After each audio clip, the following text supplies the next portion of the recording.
गुरुन् वैष्णवांश्च श्रीरूपं साग्रजातं सहगण रघुनाथान्वितं तं सजीवं साद्वैतं सावधूतं परिजनसहितं कृष्णचैतन्यदेवं श्रीराधाकृष्णपादान् सहगण ललिता श्रीविशाखान्वितंश्च नमो विष्णुपादाय कृष्णपृष्ठाय भूतले श्रीमते भक्तिवेदांत स्वामिनिति नामिने नमस्ते सारस्वती देवे गौरवाणी प्रचारिणे निर्विशेष शून्यवादी पाश्चात्य देशतारिणे नमो महावदन्याय कृष्ण प्रेम प्रदायते कृष्णाय कृष्ण चैतन्य नामने गौरत्वसे नमः। हे कृष्ण करुणा सिंधु दीनबंधु जगतपते गोपेश गोपिका कांत राधा कांत नमोस्तुते तप्त कांचन गौरांगी राधे वृंदावनेश्वरी वृषभानुसुते देवी प्रणमामि हरिप्रिये वाञ्छाकल्पतरुभ्यश्च कृपा सिद्धुभ्य एव च पतितानां पावनेभ्यो वैष्णवेभ्यो नमो नमः।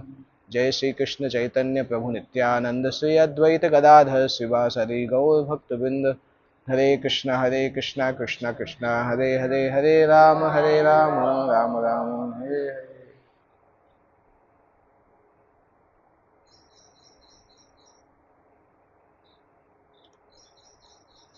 चालू कर दिया ना। श्रीमद् भागवतम पहल स्कंद 1 अध्याय 12 श्लोक संख्या 4 सम्राट परीक्षित का जन्म। इस अध्याय के प्रारंभ में युधिष्ठिर महाराज के राज्य का वर्णन किया गया है। उसके बाद परीक्षित महाराज के जन्म का वर्णन होता है। तो कैसे मेरे पीछे दोहराएंगे? श्रुत उवाच अपीपलद्धर्मराजः पितृवद्रञ्जयन् प्रजाः निष्प्रहः सर्वकामेभ्यः कृष्णपादानुसेवया। श्रुत उवाच अपीपलद्धर्मराजः पितृवद्रञ्जयन् प्रजाः निष्प्रहः सर्वकामेभ्यः कृष्णपादानुसेवया। श्रुत उवाच अपीपलद्धर्मराजः पितृवद्रञ्जयन् प्रजाः निष्प्रहः सर्वकामेभ्यः कृष्णपादानुसेवया।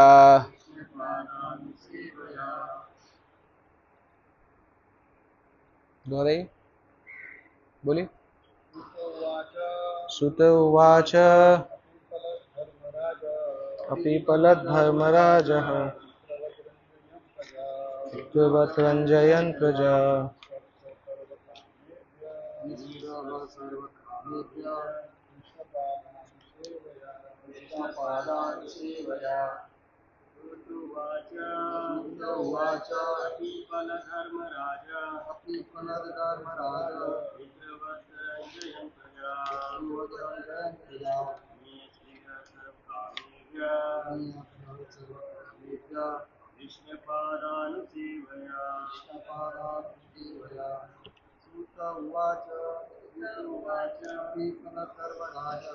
अपीपलद्धर्मराजः पितृवद्रञ्जयन् प्रजाः निष्प्रहः सर्वकामेभ्यः कृष्णपादानुसेवया। सुत उवाच अपीपलद्धर्मराजः पितृवद्रञ्जयन् प्रजाः निष्प्रहः सर्वकामेभ्यः कृष्णपादानुसेवया। श्रुत उवाच श्रील सूत गोस्वामी ने कहा अपीपलत शासित संपन्नता धर्मराजः राजा युधिष्ठिर ने पितृवत अपने पिता के समान रंजयन प्रसन्न करते हुए प्रजा जन्म ग्रहण करने वालों को निष्प्रहः बिना किसी व्यक्तिगत आकांक्षा के सर्व समस्त कामेभ्यः इंद्रिय तृप्ति से कृष्ण पाद भगवान श्री कृष्ण के चरण कमल की अनुसेवया निरंतर सेवा करते रहने से। अनुवाद और तात्पर्य श्रील प्रभुपाद के द्वारा। अनुवाद। श्रील सूत गोस्वामी ने कहा, सम्राट युधिष्ठिर ने अपने राज्यकाल में सबके ऊपर उदारता पूर्वक शासन चलाया। वे उनके पिता तुल्य ही थे।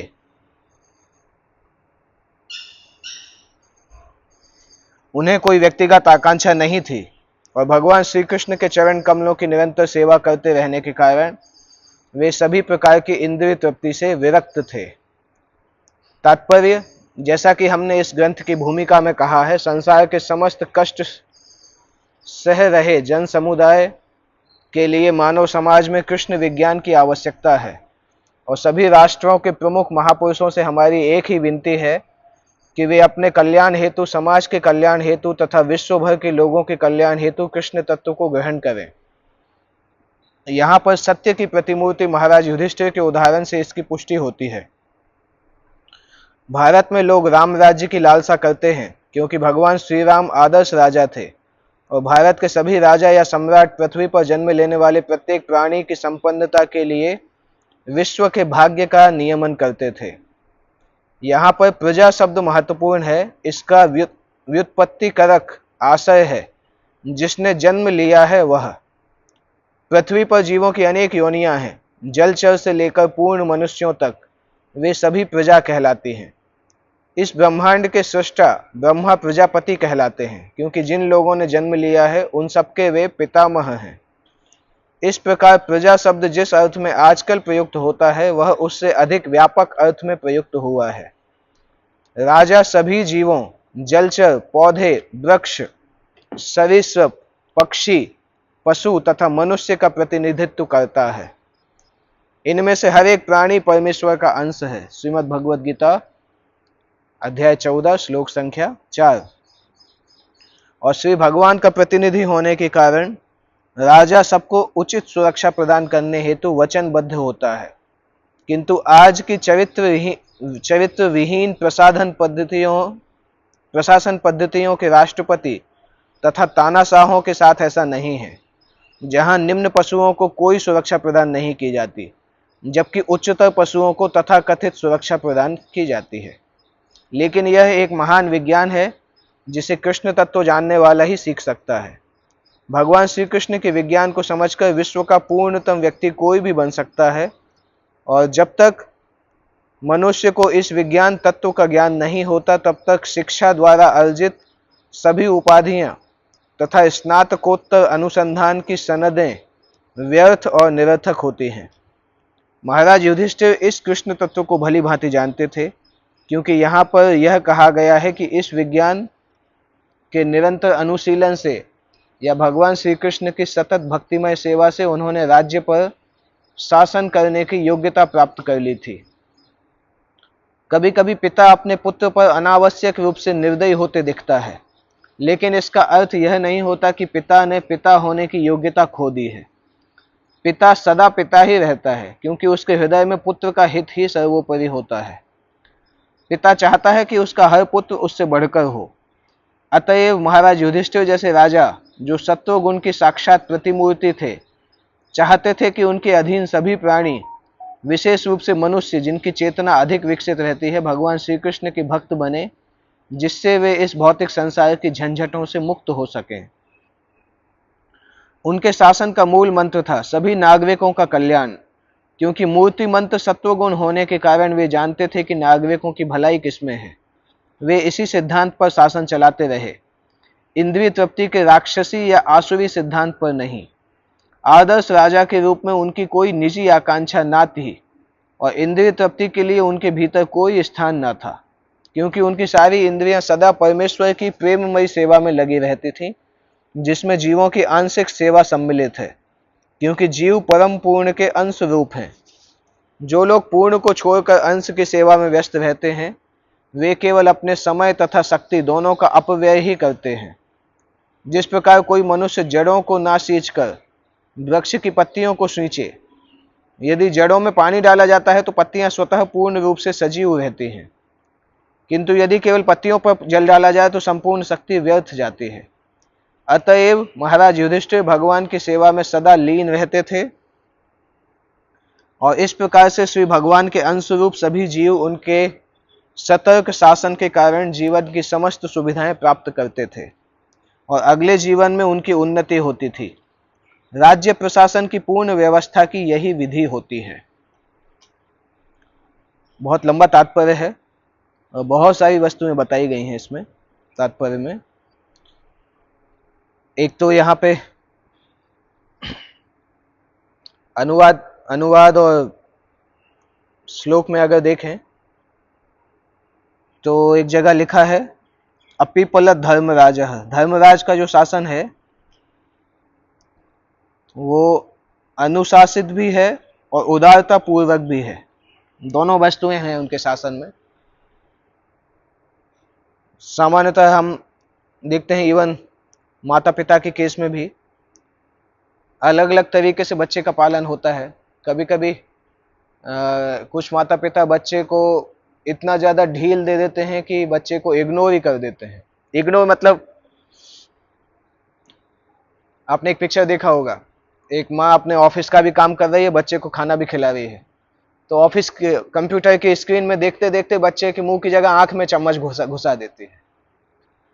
तो जब माता पिता अपनी दुनिया में ही इतने बिजी रहते हैं कि बच्चों का कोई उनको ध्यान नहीं है तो बच्चे नेग्लेक्ट हो जाते हैं। फिर माता पिता बच्चे को सिखाते हैं कि नेग्लेक्ट कैसे करना है, तो बच्चा भी बड़े होकर नेग्लेक्ट ही करना सीखता है। वो जैसे ही बड़ा होता है माता पिता को भूल जाता है, भगा देता है। तो वो एक तरीके की होती है। दूसरे तरीके के भी माता पिता होते हैं जो कि बच्चे को इतना प्रेम करते हैं कि प्रेम के चक्कर में ही उसको खराब कर देते हैं। जैसे धृतराष्ट्र थे। धृतराष्ट्र इसको दुर्योधन को इतना प्रेम करते थे कि वो कुछ भी करे वो मना ही नहीं कर पाते थे। उनको पता था कि गलत कर रहा है, क्योंकि दुर्योधन ने बोला ही था कि मैं धर्म जानता हूं परंतु धर्म के हिसाब से काम नहीं करूंगा, अधर्म भी जानता हूं परंतु अधर्म के हिसाब से काम करूंगा। महाभारत का प्रसिद्ध श्लोक है, जानामि धर्मम न च मे प्रवृत्तिम जानामि अधर्मम न च मे निवृत्तिम। मैं धर्म अधर्म दोनों जानता हूं परंतु धर्म के हिसाब से काम नहीं कर सकता, अधर्म के हिसाब से ही काम करूंगा। तो धृतराष्ट्र जानते थे परंतु अंधा प्रेम था उनका, उस अंधे प्रेम के कारण उस पुत्र की मृत्यु हो गई। तो ये दूसरे प्रकार के होते हैं। तीसरा प्रकार का होता है जब आप बच्चे के ऊपर इतना ज्यादा शासन करते हैं कि चोक हो जाता है, वो उसको हर चीज के लिए ही डांटते रहते हैं और उसके कारण बच्चा खुद कभी इंडिपेंडेंटली कुछ सीख नहीं पाता है। चौथा जो होता है वो यहाँ पे बताया गया है कि अनुशासन भी होता है, उदारता भी होती है। वैसा राज्य करने के लिए राजा के अंदर इस प्रकार का परिपक्वता होना चाहिए, होना आवश्यक है, जिसके कारण वो जान पाए कि कब प्रजा को अनुशासित करने की जरूरत है और कब प्रजा को उदार रखने की जरूरत है। ये जानना बहुत महत्वपूर्ण है, राजा के लिए भी, माता पिता के लिए भी, किसी भी लीडर के लिए जानना आवश्यक है कि कब उसको, जैसे प्रभुपाद के केस में भी प्रभुपाद के शिष्य गलती करते थे तो प्रभुपाद डांटते भी थे बहुत ज्यादा, परंतु प्रभुपाद बहुत उदार भी थे। तो वो जानना बहुत आवश्यक है कि कब आवश्यकता है डांटने की और कब आवश्यकता नहीं है। युधिष्ठिर महाराज के राज्यकाल में इसके बारे में बताया है, क्योंकि बद्ध जीव क्या है, कोई भी बद्ध जीव इस संसार में कुछ ना कुछ अहंकार लेके तो आते ही है, क्योंकि कृष्ण से दूर होके आए हैं तो अहंकार के कारण ही आए हैं। तो कभी भी अगर हम किसी को नेगेटिव बोलते हैं तो उसके मन में थोड़ा तो खराब होता है जब अहंकार उसका ठेस पहुंचता है।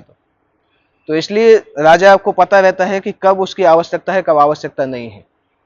प्रभुपाद क्लियरली जानते थे कि कब किस शिष्य को क्या बोलना है, और प्रभुपाद को यह भी पता था कि कब, पता इन द सेंस अंदाजा लग जाता था कि कब किसका कौन सा अनर्थ बढ़ रहा है, तो उस अनर्थ को उसी समय दबा देते थे।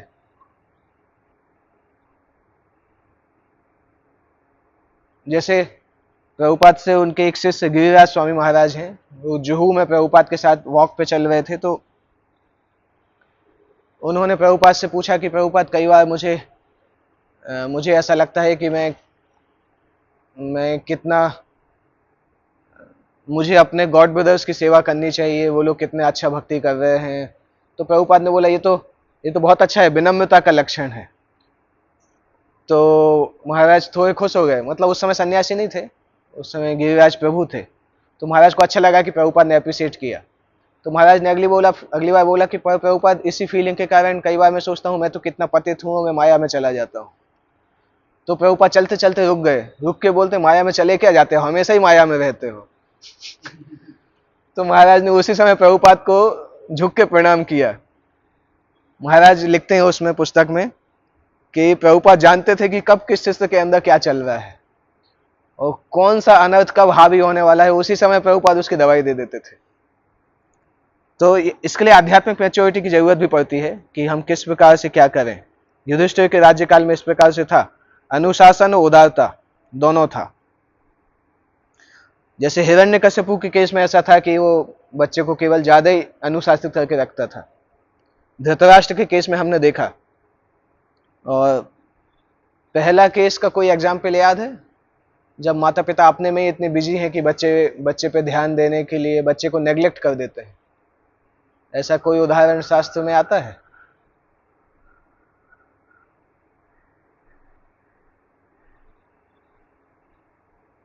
मुझे याद नहीं आ रहा, होगा कुछ तो होगा। जब माता पिता बच्चे को ध्यान नहीं देते हैं तो बच्चा बिगड़ जाता है। शास्त्र में ऐसा कोई उदाहरण है?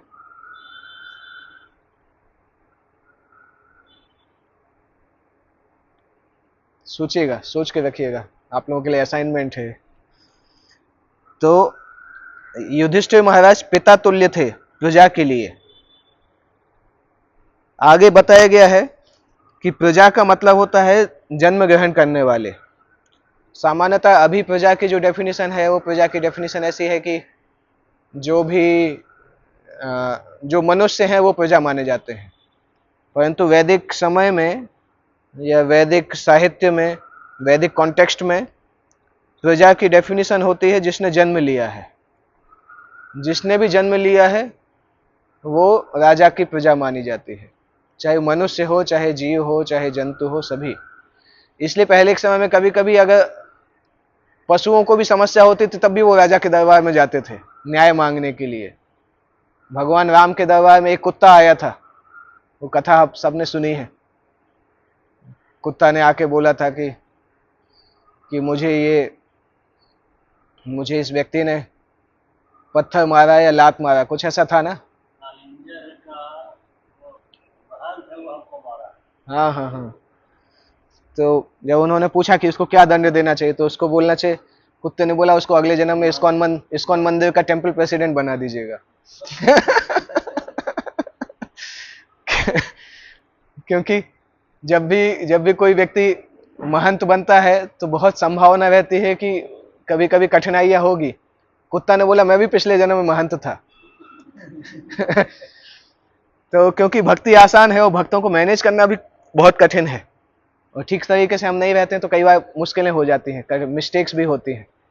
पर प्रभुपाद भी जानते थे कि जो इस्कॉन के भक्त हैं वो, क्योंकि हम सभी बद्ध अवस्था से ही इस्कॉन के अंदर आ रहे हैं, तो ऐसी आशा नहीं की जा सकती है कि हम सब एकदम से शुद्ध हो जाएंगे।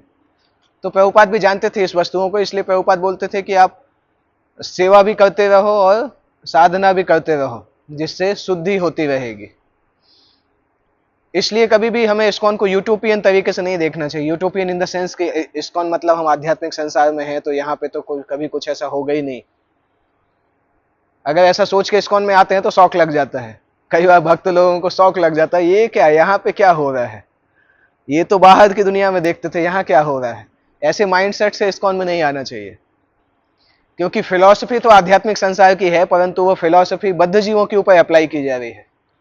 तो बद्ध जीव जो हैं, कुछ बद्ध जीव नई अवस्था में हैं, कुछ शुद्ध हो गए हैं, कुछ शुद्ध हो रहे हैं। तो गलतियां सबसे हो सकती हैं, हमसे भी गलतियां होती हैं तो दूसरे से भी हो सकती हैं, उसमें कोई बहुत ज़्यादा सीरियसली लेने की आवश्यकता नहीं है। जैसे अस्पताल में कोई जाता है तो नेचुरल है कि वो बीमार लोगों को देखेगा अस्पताल में, कुछ लोग ऐसे भी दिखेंगे जो अभी अभी एडमिट हुए हैं, कुछ लोग आईसीयू में भी होंगे, कुछ लोग मरने वाले भी होंगे, कुछ लोग सही होके भी जाएंगे, सब प्रकार के लोग दिखेंगे। तो इसी तरह से इस्कॉन में कुछ ऐसे भी दिखेंगे जो एकदम नए भक्त हैं, कुछ ऐसे दिखेंगे जो भक्ति में आगे बढ़ रहे हैं, कुछ ऐसे हैं जो पक गए हैं, कुछ ऐसे हैं जो मुक्त हो चुके हैं। तो जैसे हॉस्पिटल है, उसी प्रकार से इस्कॉन आध्यात्मिकता का हॉस्पिटल है। तो हर प्रकार के मरीज दिखाई देते हैं, इसलिए मरीज को देख के शौक नहीं होना चाहिए ऐसा कैसे हो गया, हॉस्पिटल में वही दिखाई देगा। परंतु यह है कि अगर दवाई ठीक से लेते रहेंगे तो सभी लोग शुद्ध हो जाएंगे, शुद्ध भक्त सभी बन जाएंगे, सारे जीव शुद्ध भक्त बन सकते हैं। वो एक चीज है।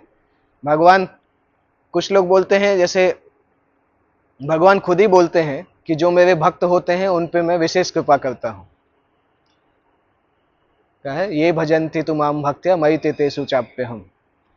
भगवान बोलते हैं कि जो मेरे भक्त बनते हैं उन पे मैं विशेष कृपा करता हूं, उनकी रक्षा भी करता हूं। तो कुछ लोगों को प्रश्न होता है कि भक्तों के साथ पार्शियलिटी क्यों करते हैं भगवान, बाहर वालों की रक्षा नहीं करते, भक्तों की रक्षा करते हैं। परंतु एक चीज देखा जाए, भगवान ये बोलते हैं कि भक्तों की रक्षा मैं करता हूं, परंतु भगवान ये नहीं बोलते कि भक्त कौन बन सकता है। वो खुली छूट है, जो चाहे भक्त बन सकता है।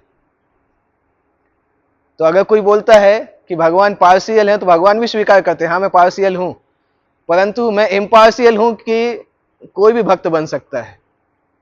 संसार में कोई भी आदमी भक्त बन सकता है, चाहे पशु हो चाहे मनुष्य हो, कोई भी भक्त बन सकता है। और भक्त बनने के बाद भगवान उसकी रक्षा करेंगे। तो कोई अगर बोलता है भगवान भक्तों की क्यों रक्षा करते हैं, बाकी की क्यों नहीं करते हैं, तो भगवान बोलते तुम भी भक्त बन जाओ, तुम्हें रोका किसने है भक्त बनने से?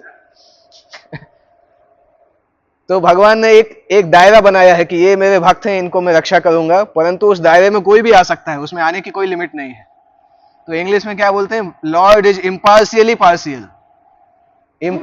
Partial two the devotees. भक्तों के लिए पार्शियल है, परंतु भक्त बनने में कोई नियम नहीं है कि कौन भक्त बनेगा, कोई कौन नहीं बनेगा, कोई भी भक्त बन सकता है। कभी कभी लोग दोष देते हैं कि भगवान पार्शियल हैं, तो उसको इसी तरह से है जैसे मान लो कभी कभी कोई मधुमक्खी आती है शहद पीने के लिए, और शहद पीने में इतनी मदमस्त हो जाती है कि उसको पता ही नहीं चलता है कब सूर्यास्त हो गया। सूर्यास्त होके फिर फूल बंद हो जाता है, तो अंदर वो मर जाती है, अंदर मर जाती है वो। तो अगर कोई बोले कि देखो सूरज के कारण वो मर गई, सूरज के कारण थोड़ी मरी है, सूरज ने का कोई हिस्सा नहीं है, सूरज तो अपना काम करता है। तो मधुमक्खी के मरने में सूरज का कोई हाथ नहीं है। इसी तरीके से भगवान सबके लिए इम्पार्शियल है, कोई के लिए ना तो फेवर करते हैं ना कोई को हेट करते हैं। इनफैक्ट वो तो जिसको घृणा करते हैं उसको भी मार डालते हैं तो वो भी मुक्त हो जाता है। ऐसा कौन सा व्यक्ति है जो मरने के बाद मुक्ति प्रदान करता है? भगवान कृष्ण किसी को मारते हैं तो वो भी मुक्त हो जाता है। तो ये भगवान का समता है, और भक्तों के लिए भगवान का जो पार्शियलिटी है वो सभी के लिए ओपन है। और साथ साथ भगवान चांस देते हैं कि कोई कैसे भी भगवान का स्मरण करे, भगवान उसको प्रगति प्रदान करते हैं। जैसे नारद मुनि 7वें स्कंद में एक श्लोक बोलते हैं, गोप्य कामाद भयाद कंसः द्वेषा चैद्यादयो नृपः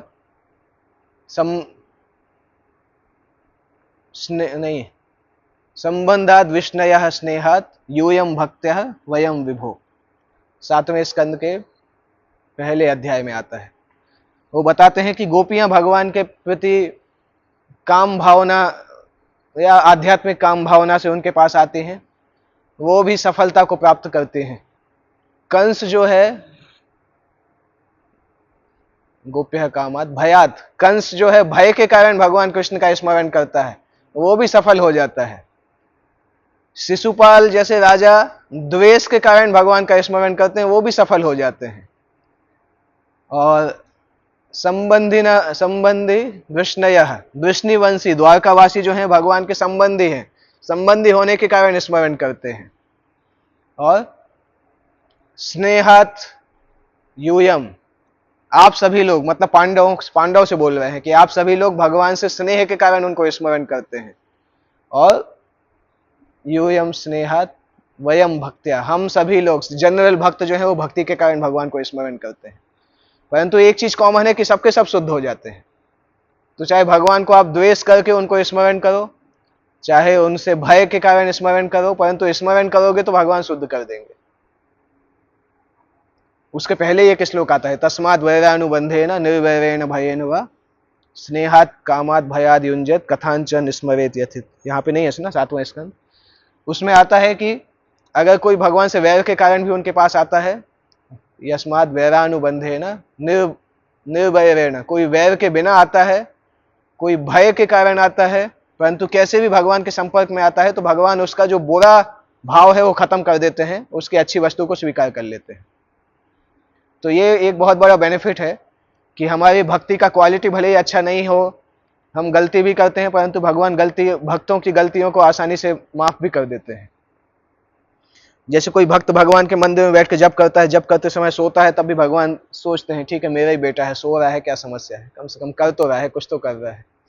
उसका ये मतलब नहीं कि सोते सोते भक्ति जप करना चाहिए, पर भगवान सहन करते हैं कि ठीक है कम से कम कुछ तो कर रहा है। और वो सहन शक्ति हमारे लिए बहुत बड़ी चीज है, क्योंकि ऐसा कोई मालिक मिला है जो हमारी 3rd क्लास सेवा को भी स्वीकार करके हमें भक्ति में आगे बढ़ाता है। तो ये भगवान की कृपा है। ये पिता का ये लक्षण होता है। साथ साथ आगे बताया गया है कि युधिष्ठिर महाराज की कोई व्यक्तिगत इच्छा नहीं थी, व्यक्तिगत आकांक्षा नहीं थी। भगवान, क्योंकि अगर हम किसी को गाइड करते हैं, किसी को लीड करते हैं और हमारी खुद की भी इच्छा हो, कुछ भौतिक इच्छा हो, तो फिर लीड नहीं कर पाते हैं। जैसे अभी के समय में क्या होता है, जब नेता लोग वोट मांगने के लिए आते हैं तब बोलते हैं कि हम प्रजा की पूरी सेवा करेंगे, सब कुछ करेंगे, पूरा वो लिखते हैं अपने उसमें, क्या बोलते हैं, मैनिफेस्टो में लिखते हैं कि हम 5 साल में ये करेंगे। परंतु बैक ऑफ द माइंड क्या रहता है कि 5 साल में इतना कमाना है कि मेरी 2-3 जनरेशन निकल जाए। तो जब दिमाग के अंदर यही रहता है कि 5 ही साल मिले हैं, 5 साल में अपने पूरे घर को संभालना है, बंगला बनवाना है, गाड़ी बनवाना है, बच्चे के लिए जायदाद इकट्ठा करना है, तो वो उसी में ही लग जाते हैं, प्रजा को भूल जाते हैं। प्रजा ध्यान आती है अगले 5 साल बाद, क्योंकि उसकी खुद की इच्छा है, इसलिए दूसरे को ध्यान नहीं दे सकते हैं। अगर हम दूसरे को ध्यान देना चाहते हैं तो खुद की भौतिक इच्छा को खत्म करना होगा। जैसे अगर हमें खुद ही कुछ अच्छा चीज खाने की इच्छा है तो हम दूसरे को कैसे खिलाएंगे? जैसे सामने आएगा तो ये लगेगा पहले खुद खा लें, फिर बचेगा तो दूसरे को खिला सकते हैं। तो अगर व्यक्तिगत आकांक्षा होती है तो हम दूसरे की सेवा नहीं कर सकते हैं। वो दोनों चीजें एक साथ नहीं चलती हैं, या तो भोग होगा या सेवा होगी, दोनों एक साथ नहीं चल सकता है। और ये भी है कि सेवा अगर हम ज्यादा करते हैं तो भोग की इच्छा खत्म हो जाती है।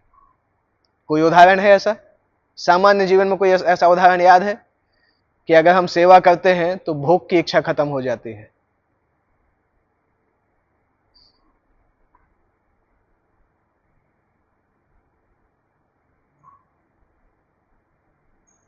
कोई उदाहरण याद नहीं आया? बहुत सिंपल उदाहरण है। जब माँ कभी अपनी फैमिली के लिए कोई भोजन बनाते हैं, मुझे याद है बचपन में हमारे साथ होता था कई बार, मेरी मदर जब कुछ बनाती थी हम सबके लिए और हमें बहुत अच्छा लगता था, तो हम लोग देखते ही नहीं थे कि कितना बचा है क्या है, सब खा लेते थे।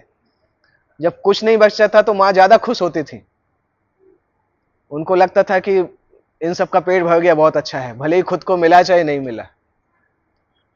तो जब हम सेवा करते हैं तो भोग की इच्छा अपने आप ही खत्म हो जाती है। इसी तरह से जब हम भगवान की सेवा करते हैं तो खुद की व्यक्तिगत आकांक्षा है जो खत्म हो जाती है। फिर भक्त सोचता है कि ठीक है, जो होगा, जो मिलेगा मिलेगा, सबकी सेवा तो हो गई कम से कम। इसलिए कई भक्त होते हैं जब प्रसाद बांटते हैं तो सबसे लास्ट में बैठते हैं, जो बचता है उसको ले लेते हैं, चाहे कुछ भी बचे उसको लेकर, क्योंकि उनकी इच्छा नहीं होती, खुद आकांक्षा नहीं होती है। कभी कभी नई अवस्था में ऐसा होता है कि बांटने वाला जब देखता है बाल्टी में कम बचा है तो बांटने का क्वांटिटी कम कर देता है, क्योंकि उसके चम्मच से नीचे नहीं गिरता, उसको लगता है मुझे क्या मिलेगा अगर सब चला गया तो। कभी कभी ऐसा होता है। हाँ, तो जब कोई चीज कम बचती है तो उसके हाथ रुक जाते हैं, बांट नहीं पाता है वो। तो ऐसे केस में मैनेजमेंट क्या करता है, बोलते हैं आपका थाली पहले ही लगा लो, थाली लगा के छुपा दो जिससे आपको कोई समस्या नहीं हो। जब उसका थाली पहले से लगा दिया जाता है तो एकदम खुश होता है, भर भर के बांटता है, क्योंकि उसको पता है मुझे तो कम पड़ने वाला नहीं है। तो वो अच्छा है, मैनेजमेंट के हिसाब से अच्छा है, क्योंकि हमारे मैनेजमेंट की जिम्मेदारी है कि लोगों को कम नहीं पड़े, एटलीस्ट बांटने वालों को कम नहीं पड़े। परंतु बांटने वाले को ऐसा नहीं सोचना चाहिए कि मैं अपने लिए बचा के रखूं। जब वो बांट रहा है तो उसको लगना चाहिए जो भगवान देंगे वो ले लेंगे। और मैं देखा भी है कि प्रसाद भगवान कुछ ना कुछ भेज ही देते हैं, कभी ऐसा नहीं होता कि भूखे पेट सोना पड़े। अगर हमने प्रसाद की सेवा की है तो कभी भी ऐसा नहीं होता है कि भूखे पेट सोना पड़े, ऐसा कभी नहीं होगा कि कुछ भी नहीं मिलेगा, कुछ ना कुछ आपको मिलेगा जिससे आपका पेट भर जाएगा। क्योंकि भगवान संसार में सबको ही खिला रहे हैं, तो उनकी सेवा करने वालों को क्यों नहीं खिलाएंगे? जो सेवा नहीं करते उनको भी तो खिला ही रहे हैं। संसार में इतनी सारी चींटियां हैं, हर दिन चींटियों को खाना कैसे मिल रहा है? इतने सारे जानवर हैं, कुत्ते हैं, जंगल में इतने जानवर हैं, कौन खिला रहा है उनको? हम तो कभी सोचते ही नहीं है कि कैसे इनको मिल रहा है, परंतु मिलता है, सब जी रहे हैं। ऐसा नहीं कि भूखे मर रहे हैं, सभी जी रहे हैं, सारे प्राणी। कहां से उनका भोजन आ रहा है? केवल मनुष्य को ऐसा लगता है कि मैं मेहनत नहीं करूंगा तो भोजन नहीं मिलेगा, बाकी सबको भगवान अरेंज करके रखते हैं। जैसे बच्चा जो रहता है, छोटा बच्चा जो दूध पीता है, तो दूध पीने के लिए माँ के साथ एग्रीमेंट नहीं करता है कि माँ आप एक लेटर पे साइन करके एफिडेविट स्टैंप लगा के दो कि तुम 1 हफ्ते तक दूध पिलाओगी। ऐसा कुछ बोलते ही नहीं है। उसको पता है जब माँ ने जन्म दिया है तो माँ तो पिलाएंगे, क्यों नहीं पिलाएंगे। तो जिसके अंदर श्रद्धा होती है उसको पता रहता है कि भगवान हमारा सुरक्षा करेंगे। जैसे श्रीवास ठाकुर के केस में आता है, जब चैतन्य महाप्रभु ने उनसे बोला था कि आप कुछ कमाते नहीं हो तो आपका फैमिली कैसे चलता है, तो श्रीवास ठाकुर ने 3 बार ताली बजाया। चैतन्य महाप्रभु बोलते ताली क्यों बजा रहे हो? तो श्रीवास ठाकुर बोलते हैं कि जब से मैं आपकी सेवा करना चालू किया है तब से कभी जरूरत ही नहीं पड़ी, जो आवश्यकता होती कहीं ना कहीं से आ ही जाता है। और वो बोलते हैं 3 बार ताली बजाने के पहले ही आ जाता है, उसके बाद नहीं आता है तो मैंने यही डिसाइड किया है, अगर नहीं आएगा तो मैं अपनी फैमिली के साथ गंगा नदी में प्राण त्याग कर दूंगा। परंतु वैसा मौका कभी आता ही नहीं है, हमेशा ही कुछ ना कुछ आ जाता है। तो आप कृष्ण भक्ति करना चालू करो, सेवा करना चालू करो, फिर आप देखोगे कि चीजें अपने आप ही आती रहती हैं। जब हमने ये दाहोद का प्रोजेक्ट चालू किया था 2015 में, अगस्त के महीने में, और जनवरी फरवरी में हमने बेस चालू किया था 2016 में। तो उस समय मेरे पास पैसे नहीं रहते थे,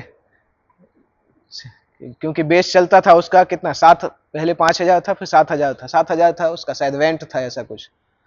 तो 7,000 रेंट था, परंतु रहने वाला कोई था ही नहीं। आकाशपुर अकेले रहते थे, वो कुकिंग करते थे स्टूडेंट्स के लिए, दाहोद ये अपने गवर्नमेंट कॉलेज के स्टूडेंट्स आते थे।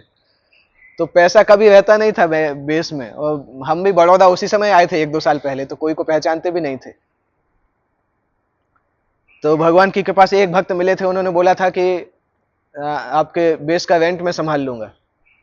तो हर महीने वो 5,000 रुपये देते थे, मतलब मुझे हाथ में नहीं देते थे, उनके बैंक अकाउंट से लैंडलॉर्ड के पास चला जाता था, या कुछ तो अरेंजमेंट था ऐसा। और उसके बाद फिर उसके अलावा हमारे पास कोई पैसा नहीं रहता था, बच्चों को बुलाना है, प्रोग्राम करना है, कुछ नहीं रहता था। परंतु मैंने देखा एटलीस्ट 2 साल तक तो मैं था। उसके बाद आप 2018 में आप यहाँ आए 2017 में, तो 1-1.5 साल तक मैं था, परंतु कभी ऐसा लगा नहीं कि कोई काम रुका हो। जब कभी जरूरत होती थी तो पैसा कहीं ना कहीं से आ ही जाता था। कभी कभी वाल्मीकि स्मरण प्रभु दयावान हो जाते थे तो कुछ डोनेशन करके चले जाते थे। कभी हमारे ब्रजेंद्र कुमार प्रभु आते थे, कभी कोई भक्त आता था, तो कुछ ना कुछ मिल ही जाता था, कभी काम रुका नहीं। ऐसा नहीं था कि बहुत पैसा था, कुछ रहता नहीं था, परंतु जब जरूरत पड़ती थी तो आ जाता था। तब मैंने फील किया कि भगवान के पास, भगवान की सेवा करो तो भगवान कुछ ना कुछ तो भेजते रहते हैं, काम नहीं रुकने देते हैं। आप लोगों ने भी फील किया होगा, अभी तो ये सेवा कर रहे हैं, इनको भी पता होगा ये चीज कि जिस तरीके से इस्कॉन में फेस्टिवल मनते हैं तो खर्चा बहुत होता है, परंतु आप फेस्टिवल के कुछ दिन पहले देखो तो कोई पैसा नहीं होता है। वो फेस्टिवल के टाइम पे पैसा आ जाता है, फेस्टिवल मन जाता है, फिर खाली हो जाता है। तो पैसा कहां से आता है भगवान ही जानते हैं, क्योंकि भगवान का उत्सव मनाते हैं तो भगवान पैसा भेजते हैं, लोगों को भेजते हैं, पैसा भेजते हैं। कल देखिए, हमें सुबह लग रहा था कि कितना बारिश है, कोई आएगा नहीं, शाम को देखा तो प्रसाद कम पड़ गया ना। इतने लोग आए कि प्रसाद ही कम पड़ गया। हाँ, वही तो, भगवान जब फेस्टिवल मनाते हैं तो भगवान सब कुछ अरेंज करते हैं चीजों को कि कैसे मनना है। तो इस्कॉन में एक चीज मैंने देखा कि अगर आप सेवा करते जाओ तो आप भगवान का चमत्कार अपने चारों तरफ होते हुए देखते हैं कि भगवान कैसे काम करते हैं। भगवान का चमत्कार, हम अगर कोई देखने वाला हो तो वो देख सकता है कि हर समय भगवान किस प्रकार से चमत्कार करते रहते हैं। जो नहीं देख पाता उसको लगता है कि भगवान है कहाँ, क्या चमत्कार चल रहा है। परंतु एक बार सेवा करना चालू करो तो आपको पता चलेगा कि भगवान कैसे मेंटेन करते हैं, भक्तों को कैसे मेंटेन करते जाते हैं। तो वो भक्ति का एक है। युधिष्ठिर महाराज में ये था कि कृष्ण के चरणों की सेवा के कारण उनकी कोई आकांक्षा नहीं थी। उस आकांक्षा नहीं होने के कारण वो अपनी प्रजा की बहुत अच्छे से सेवा करना जानते थे। तो एक्चुअली ये तात्पर्य तो हमने स्टार्ट नहीं किया अभी, ऐसा कर सकते हैं, 8:30 तो ऑलरेडी हो गया है। तात्पर्य कल की क्लास में पढ़ लीजिएगा, मैंने केवल अनुवाद ही पढ़ा है अभी। तात्पर्य के कुछ कुछ पॉइंट्स हैं, क्योंकि तात्पर्य 2 पेज का तात्पर्य है, तो कई चीजें हैं इसके अंदर। तो कल इस तात्पर्य को पढ़ सकते हैं, चलेगा? कल आपका क्लास है तो ये तात्पर्य कल आप कंप्लीट कर दीजिएगा। आगे का श्लोक लेना हो तो ले लीजिएगा, परंतु ये तात्पर्य मैंने पूरा ठीक से पढ़ा नहीं है, मतलब उसके जो पॉइंट अनुवाद में थे वो ही डिस्कस किए हैं, तो तात्पर्य छूट गया है। कल आप कंप्लीट कर लीजिएगा तात्पर्य को। किसी को कोई प्रश्न अगर पूछना है तो पूछ सकते हैं। आपने कहा कि जो लीडर है उनको सब मेच्योर होना चाहिए, जो नहीं हो पाता उनके लिए क्या ऑप्शन है? चलता है वो समय के साथ साथ, अगर हम भक्ति कर रहे हैं तो समय के साथ साथ भगवान वो चीजें डेवलप कर देते हैं जो आवश्यकता है। केवल समय लगता है क्योंकि भगवान देखना चाहते हैं कि हम कितना सीरियस हैं डेवलप करने के लिए। वो समय भगवान डिसाइड करते हैं। परंतु एक चीज है कि अगर हम किसी ऐसी अवस्था में हैं तो हमें क्या बोलते हैं, अपने पोषण के लिए भी हमें अपने वरिष्ठ भक्तों का भी संग की आवश्यकता पड़ती है। क्योंकि हम जैसे मान लो आप यहाँ पे हैं तो आपके खुद के पोषण के लिए भी आपको भक्तों की संग की आवश्यकता है। तो हर लीडर को इस तरह से समय निकालना चाहिए, भले ही कितना भी बिजी हो, परंतु इस तरह से समय निकालना चाहिए कि उसके पास इतना समय हो कि वो भी अपने सीनियर्स के पास जाके उनसे सीख सके, उनसे कुछ सेवा कर सके। क्योंकि जब हम अपने सीनियर्स के साथ नहीं रहते हैं तो फिर प्रगति करना भी कई बार ऐसा लगता है कि कैसे करेंगे, तो वो समय निकालना चाहिए। जैसे मैं भी सेवा करता हूं, परंतु मैं भी समय के साथ साथ या तो मेरे साथ वाले जो हैं उनके पास जाता हूं मिलने के लिए। जैसे सूरत में उज्जैन के भक्त आते हैं तो जब भी मुझे पता चलता है मैं जाता हूं वहां पे, उनके साथ कुछ समय बिताता हूं, क्योंकि मुझे खुद भी जरूरत है अपने आध्यात्मिक जीवन के लिए। तो वो सभी की जिम्मेदारी है। अगर हमारे जहां पे हम हैं वहां पे और कोई ऐसे भक्त नहीं है जो बहुत सीनियर हैं, तो हमें फिर ऐसा कुछ समय निकालना चाहिए अपने अपने अपने शेड्यूल में से कि हम समय दे सकें। जैसे पिछले कुछ समय से मैंने एक और चीज चालू किया है कि पहले मैं बहुत समय से सोचता था, कर नहीं पाता था, पर अभी जब टाइम बहुत बिजी हो गया तब मैंने एक चीज स्टार्ट किया, चालू किया है। एक दो बार ही किया है अभी, कि मैं 2-3 महीने में एक बार समय निकालता हूं, 2-3 दिन का समय। जब मैं वृंदावन जाता हूं वो केवल अध्ययन करता हूं। वृंदावन में कोई जगह दर्शन करने नहीं जाता, केवल इस्कॉन मंदिर में मॉर्निंग प्रोग्राम करता हूं और प्रसाद लेता हूं। बाकी दिन भर अध्ययन करता हूं, श्रवण कीर्तन करता हूं। 2-3 दिन करता हूं तो बहुत एनर्जी आ जाती है, फिर वापस बड़ौदा आ जाता हूं। तो ऐसा कुछ कुछ समय निकालना पड़ेगा अपने पोषण के लिए। वो वैसा करते रहेंगे तो हमारा पोषण भी होता रहेगा और प्रोजेक्ट का भी होता रहेगा। तो उस तरह से सोच सकते हैं, कुछ समय निकालें स्पेसिफिकली, क्योंकि जिंदगी हमेशा बिजी रहती है, लाइफ हमेशा बिजी होती रहेगी, परंतु उसके बीच में हमें समय निकालना पड़ेगा। मैंने ऐसा ट्राई किया है, अभी 1-2 बार किया है, पर अच्छा एक्सपीरियंस रहा। मुझे ऐसा लगा कि साल में 2-3 बार ऐसा करना चाहिए कम से कम, या तो वृंदावन या द्वारका, कोई ऐसी जगह पे जाएं जहां पे मतलब, क्योंकि अगर अपनी जगह पे रहेंगे तो टाइम नहीं रहता है। जैसे मैं बड़ौदा में अगर रहूं तो मैं टाइम नहीं निकाल सकता, पॉसिबल ही नहीं है टाइम निकालना, कुछ ना कुछ तो आ ही जाता है। पर अगर मैं बड़ौदा से कहीं और जाऊं 2-3 दिन के लिए तो फिर मेरे पास है कि मैं अपना समय कहाँ पे देना है। जो जरूरी सेवा होता है वो कर लेते हैं, बाकी अध्ययन और इन सब चीजों में समय निकलता है, तो उससे हमारा पोषण हो जाता है। वो कर सकते हैं, तो वैसा करने से क्या है, हम भी रिफ्रेश रहेंगे और प्रोजेक्ट भी अच्छे से बढ़ता रहेगा। बाकी तो भगवान हैंडल करते हैं, भगवान चीजों को संभालते हैं। अगर हम गंभीरता से प्रयास कर रहे हैं तो समय के साथ साथ भगवान सारी इमेच्योरिटी जो है दूर कर देते हैं, क्योंकि उनकी सेवा के लिए ही कर रहे हैं ना, हम उनकी सेवा के लिए कर रहे हैं, तो भगवान धीरे धीरे चीजों को इंप्रूव कर देते हैं। और जैसे अगर हम संघर्ष का देखें तो मैं एक पुस्तक पढ़ रहा था, I will build you the temple, Juhu मंदिर की पुस्तक, जुहू मंदिर कैसे बना। अगर हम अपने संघर्ष का देखें, उस किताब को पढ़ें, तो हमें अपना संघर्ष कुछ लगता ही नहीं है। वो ऐसा, जब जमीन प्रभुपाद को मिला था तो उस जमीन में पूरा झाड़ झंकार था, सब लोग सब तरफ से, और लेबर को देने के लिए पैसे भी नहीं थे। और जो सब अमेरिकन भक्त थे, अमेरिका में तो एसी में रहते हैं, रनिंग वाटर्स में रहते हैं, वो सब आके झाड़ झंकार साफ करते थे। टीन बनाया उन्होंने, वहां पे इतने मोटे मोटे चूहे थे कि रात में आके पैर को काट के जाते थे, जब सुबह उठते थे तो खून निकलता था। महाराज उसमें वर्णन करते हैं कि सब अमेरिकन लोग थे, अमेरिकन यूरोपियन लोग थे। वहां पे पीने का पानी का क्या था, मटका था, मटका को खोलो, जैसे ही मटका को खोलो तो अंदर से मक्खियां निकलती थी, वो पानी पीते थे वो लोग। रात में सो तो, जब लाइट का तो एक ही कनेक्शन था वहां पे, लाइट का कनेक्शन था, तो उसमें जितने भी कीड़े होते थे सब लाइट में चलते रहते थे, रात में वो कीड़े काटते थे, पानी ठीक से नहीं मिलता था, और खाने के लिए कुछ था नहीं। खाने के लिए वो क्या था, केवल उबला दाल और चावल बस, क्योंकि पैसा ही नहीं था उनके पास। ये तब की बात है जब जुहू में आए थे वो लोग, बस आके जस्ट सेटल हुए थे। प्रभुपाद 1 महीने साथ में रहे, उसके बाद प्रभुपाद ऑस्ट्रेलिया चले गए थे। तो ये भक्त लोग हमेशा ही वो उबला दाल और चावल उनका हर दिन का वही था। केवल संडे को कोई अगर डोनर आता था, कुछ फल दे के जाता था तो फल मिल जाते थे, बाकी कुछ नहीं था। भगवान भी वही खाते थे क्योंकि कुछ था ही नहीं उनके पास। तो ऐसा स्ट्रगल करते करते जुहू मंदिर बना, जुहू मंदिर फिर चालू हुआ। अभी देखो जुहू मंदिर ने इस्कॉन के प्रचार में इतना बड़ा योगदान किया है, क्योंकि मुंबई भारत की प्रैक्टिकली फाइनेंशियल राजधानी जैसा है, और जुहू मंदिर होने के कारण इस्कॉन का बहुत प्रचार हुआ है। वहां से इंडिया से जितने लोग जाते थे जुहू मंदिर में जाते थे। अभी आप जुहू देखो, प्रभुपाद के समय में जुहू में कुछ भी नहीं था, मुंबई के एकदम बाहर था। इनफैक्ट जब प्रभुपाद जमीन ले रहे थे तो उनके शिष्य लोग ही बोल रहे थे कि यहां आएगा कौन। अभी आप देखो जुहू मुंबई का हार्ट के जैसा है, जितने बड़े बड़े लोग हैं जुहू में रहते हैं। वो प्रभुपाद का विजन था कि 60 साल पहले उन्होंने जमीन लिया वहां पे और मंदिर बनाया, पर उन भक्तों का बहुत स्ट्रगल हुआ।